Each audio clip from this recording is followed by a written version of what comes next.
Warm welcome, dear learners, to my channel. Myself, Parminder Kaur, and you are watching Parminder Computer Success. Dear learners, आज मैं आपको करवाने जा रही हूँ टाइम शेयरिंग ऑपरेटिंग सिस्टम.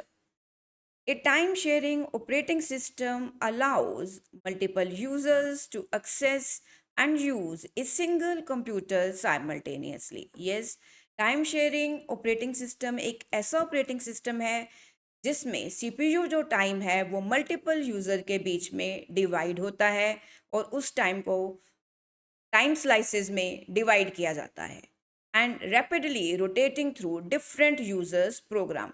और ये इतना फास्ट ऑपरेटिंग सिस्टम है कि ये डिफरेंट डिफरेंट यूजर्स की टास्क को इमीडिएटली जो है वो क्या करता है, एग्जीक्यूट करता है. This fast switching creates the illusion that each user has a dedicated computer. ये स्विचिंग इतनी फास्ट है कि जो यूज़र है उसको लगता है कि उसके पास अपना ही कंप्यूटर है, राइट? लेकिन कंप्यूटर क्या होता है, सिर्फ एक है और जो टाइम है वो डिवाइड होता है between multiple users, providing quick response time and enabling interactive use.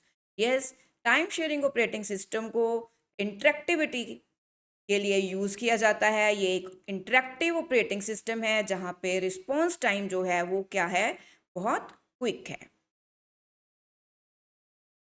Next, अगर मैं आपको इसकी डायग्राम बताऊं तो डायग्राम देख लेते हैं डियर लर्नर्स.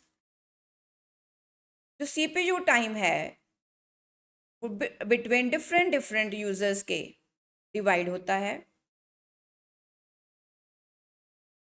ये सीपीयू है, राइट? सपोज हमारे पास 6 यूजर्स हैं.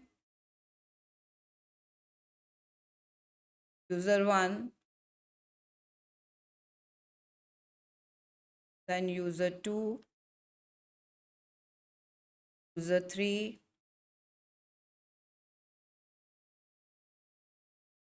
ये लर्नर्स. ये डायग्राम मैं इसलिए बना रही हूँ, वैसे तो बना के रख भी सकती थी so दैट कि आप डायग्राम बनाने की हैबिट डाल लो, क्योंकि अगर आप डायग्राम बनाओगे तो एग्जामिनर जो है वो तो पता चलेगा कि जो लर्नर है उसको ये क्वेश्चन आता है और आपको भी अच्छे मार्क्स मिलेंगे. User 5, user 6, right?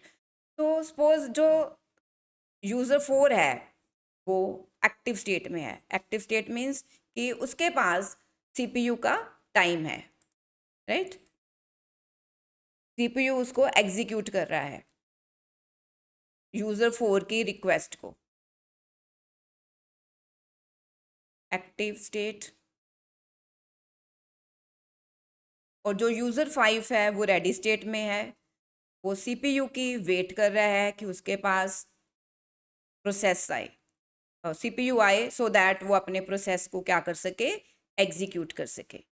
तो इसकी जो रिक्वायरमेंट है यहाँ पे आप स्टेट कर लेना, रेडी स्टेट है, राइट? तो हमारे पास 6 यूज़र्स हैं. सीपीयू जो है इन सारे यूज़र्स की रिक्वेस्ट को फुलफिल करता है. यूज़र को ऐसे लगता है कि उसके पास अपना ही डेडिकेटेड कंप्यूटर है, राइट? रिक्वायरमेंट क्या है अगर हम देखें टाइम शेयरिंग ऑपरेटिंग सिस्टम की, तो ये ऑपरेटिंग सिस्टम ये डिमांड करता है कि इसके पास एक अलार्म क्लॉक होनी चाहिए. सो एक अलार्म क्लॉक होनी चाहिए. क्यों होनी चाहिए?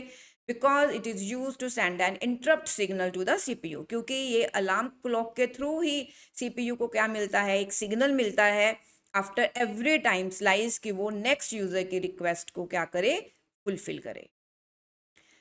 Features of time sharing operating system. First feature है quick response time. A primary objective of this operating system is to provide user with an interactive experience, making quick and immediate response to their commands. Next is reduce CPU idle time. इसमें CPU time जो है वो different user को allocate होता है. It means कि CPU जो है वो उसका time जो है वो divide होता है. The CPU ensures the processor is always busy. तो जो system है, the system ensures the processor is always busy. तो सिस्टम ये इंश्योर करता है कि जो प्रोसेसर है वो आइडल नहीं है, ठीक है, और वो हमेशा बिजी है. इट मीन्स रिसोर्स की फुल यूटिलाइजेशन हो रही है. Next is fairness. The system aims to ensure that each user or process receives a fair share of computing resources.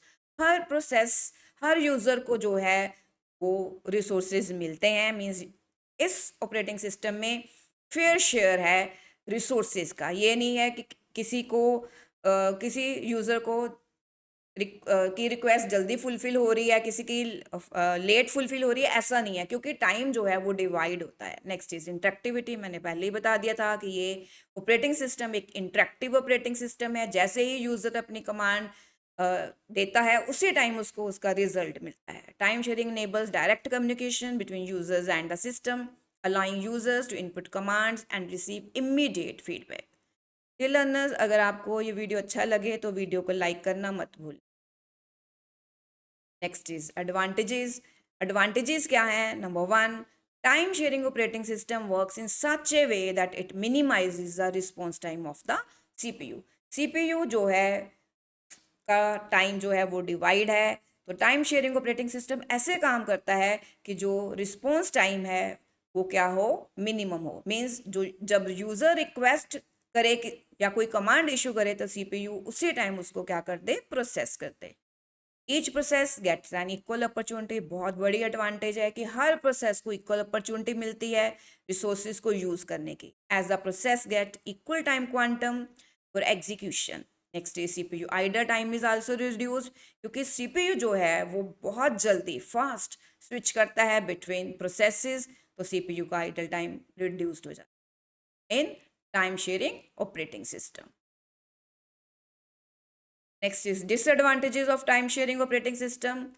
Disadvantage क्या है कि इतनी फास्ट स्विचिंग होती है कि there is a chance of data mixing. There are chances of data mixing. Data के आपस में मिक्स होने के चांस है। जैसे अगर आप रियल टाइम ऑपरेटिंग सिस्टम पढ़ो उसी टाइम आप टाइम शेयरिंग ऑपरेटिंग सिस्टम को पढ़ो तो आपका डाटा जो है वो क्या होगा? मिक्स हो जाएगा। ऐसे ही इसमें डाटा मिक्सिंग के चांसेस हैं। Time sharing operating system faces reliability issues. Yes, इसमें रिलायबिलिटी इश्यूज आते हैं। Data communication is a problem. ये तो मैंने आपको फर्स्ट पॉइंट ही बता दिया था कि डाटा को कम्युनिकेट करना टाइम शेयरिंग ऑपरेटिंग सिस्टम में कभी कभी प्रॉब्लम क्रिएट करता है, right? So data communication is a problem in time sharing operating system, as communication is an essential factor for the processes to get the CPU processing time. But जो time sharing operating system है उसके advantages बहुत हैं, right? तो अगर आपको disadvantages आते हैं तो आपने, डियर लर्नर्स, आई होप कि आपको टाइम शेयरिंग ऑपरेटिंग सिस्टम समझ आ गया है। Thanks a lot.